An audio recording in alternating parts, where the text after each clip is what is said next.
Hi guys, welcome back to our channel. ఇంకో 2 రోజుల్లో Daaku Maharaj release కాబోతుంది కదా. సో సినిమా మీద అంచనాలు ఎలా ఉన్నాయో ఈ వీడియోలో మాట్లాడుకుందాము. So let's get in to the video. Daaku Maharaj మీద అంచనాలు ఎలా ఉన్నాయంటే, ముఖ్యంగా మెయిన్గా స్టోరీ లైన్ అయితే చాలా బాగుండాలన్నమాట.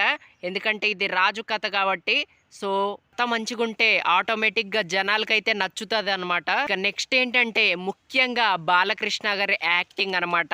సో బాలకృష్ణ గారు చాలా మంచి యాక్టర్ అనమాట. అండ్ మాస్ సీన్స్ బాలకృష్ణ గారికి బాగా అడ్వాంటేజ్ అనే చెప్పాలి. సో మెయిన్గా బాలకృష్ణ గారు మాస్ యాక్టింగ్ అయితే చేయాల్సి ఉంటుంది అనమాట. సో ఆ ప్రకారం డాకు మహారాజ్ హిట్ అయ్యే అవకాశం అయితే ఉంటుందన్నమాట.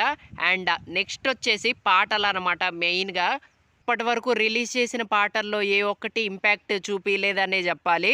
అంటే కొన్ని బాగానే ఉన్నాయి కానీ ఆడియన్స్లో అంత రీచ్ అవ్వలేదన్నమాట. సో అదనమాట.